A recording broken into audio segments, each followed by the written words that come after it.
Yeah, thank you, everyone. So we are Learning Links Foundation. We were founded in the year 2002, and we are operating with a vision to foster purpose and progress by unlocking lifelong learning.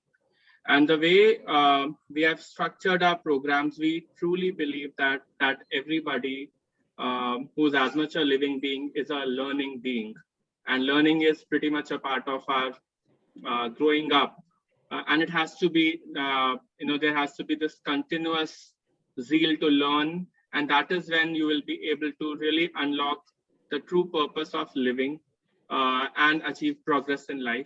So all our programs are kind of structured around that thought that we want to be with our beneficiaries on their journey of learning as they progress.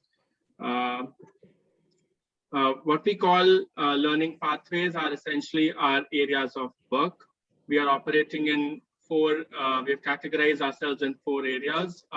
Education solutions for lifelong learning is where we are working directly with the students in the schools and now also in the communities to bridge the learning gap, to drive systemic change, to bring a holistic change in the child's behavior.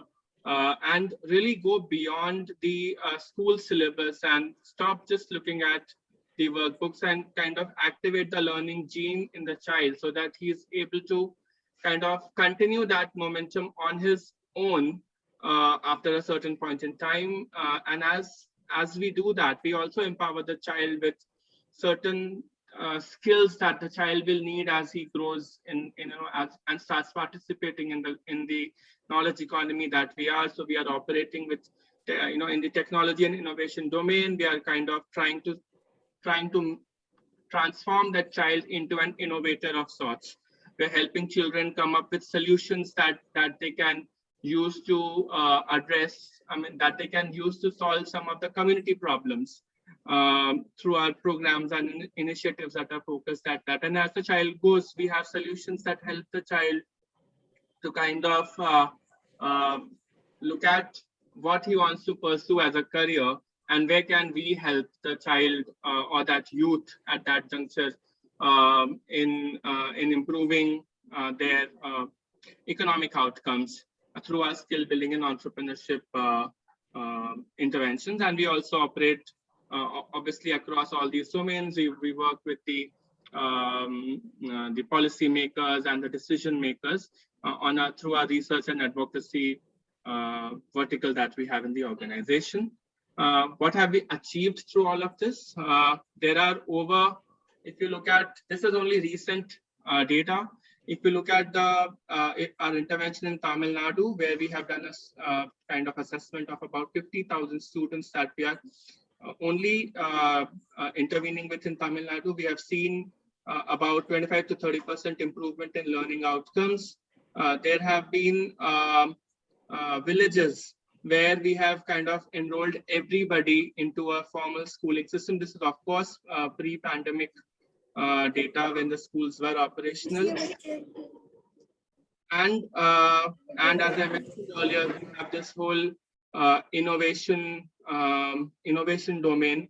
About 75,000 students have been working in the adult tinkering labs that we have supported, and they have shown improvement in skills in tinkering and computational thinking.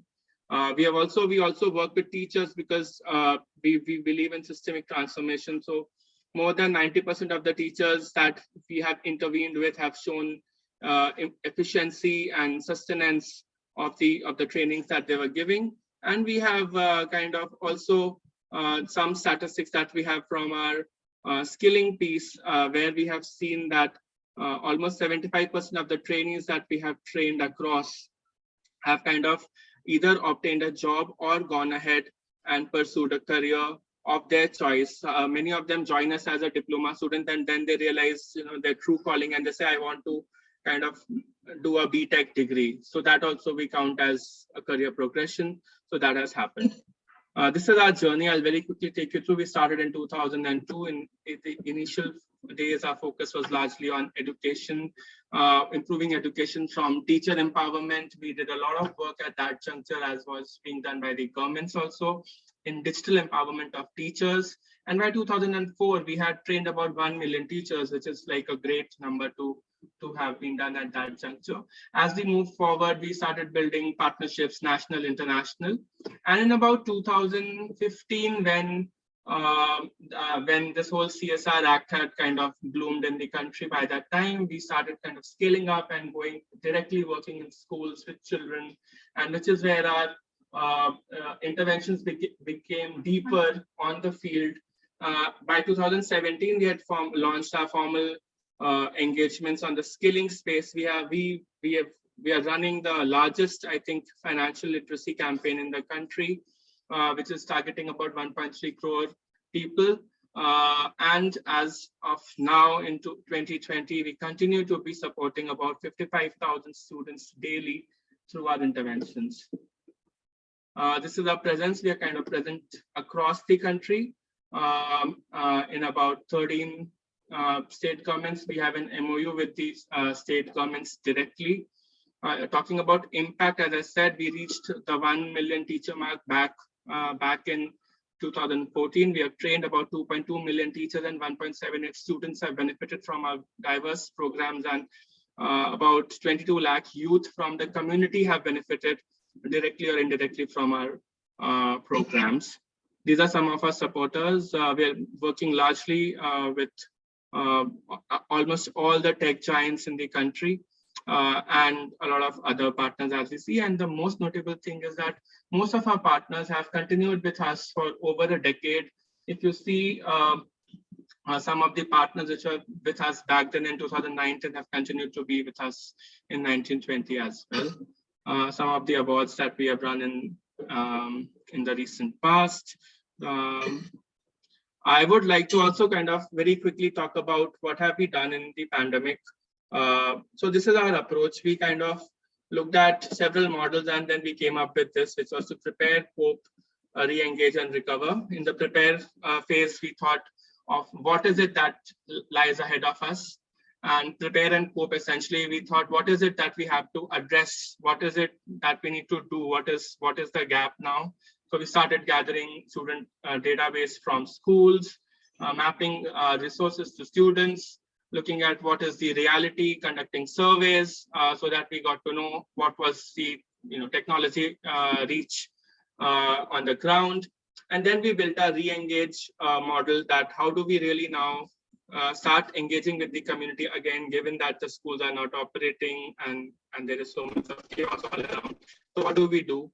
So we built our re-engagement strategies, and then finally we came down to what is it that we need to do to recover education. So we thought the most important thing, as many of our speakers today have said, is foundational numeracy and literacy. And it's not just for the early years, but till grade 8, because that's where we have the gaps accumulated. So we started working on that. And other thing which we felt was to also address the socio-emotional and physical wellness of students. So with the lockdown being there, a lot of students, especially girls, were getting exposed to vulnerabilities that were not heard of till that point in time. So we started addressing those through our interventions. One case study, this is from, again, Tamil Nadu, about 40,000 households in Tamil Nadu, where we realized that they were coming from families which had no computers, and they were families of first generation learners. So how do we really address? So we kind of decoupled learning from schooling. So our resource persons who were initially mapped to a school now began going to communities, and we adopted the community model, which is an online and offline model of learning, the asynchronous model of learning, and we distributed learning kits to students who did not have access. So it was a printed worksheet plus an online teaching, a blended approach, so that we could cover as many as 50,000 plus students through our intervention in rural Tamil Nadu. These are some of the students who are solving worksheets at home. 10 minutes. This is the learning kit that we distributed, and we printed thousands and thousands of them. Some of the wellness activities that we did during the lockdown. This is a case study from Shiopur, Madhya Pradesh, where we actually the schools closed, and Rama was mentioning all of a sudden the schools were not there. So we mobilized community volunteers pro bono, and about 38 community volunteers were mobilized to run community learning centers, which are spaces in the community. And we shifted all the equipment that was available with us in the school, and the volunteers also prepared TLMs. You can see some of the TLMs being used, very, very low cost TLMs. And with that, we engaged about 4,100 students in this in this small little district called Shiopur on the border of Rajasthan and Madhya Pradesh. Some of the asynchronous learning that has been done across the board. We even kind of did STEM programs in the community by taking our portable kits from the innovation piece that we do into the community and encourage students to do.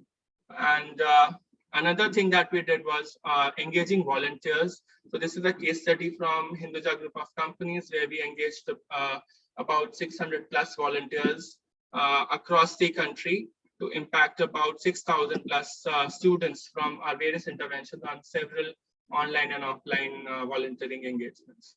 So this is precisely what Learning Links does and has done in the pandemic. Yeah, that's what I had to share. Thank you. I'll be open to questions.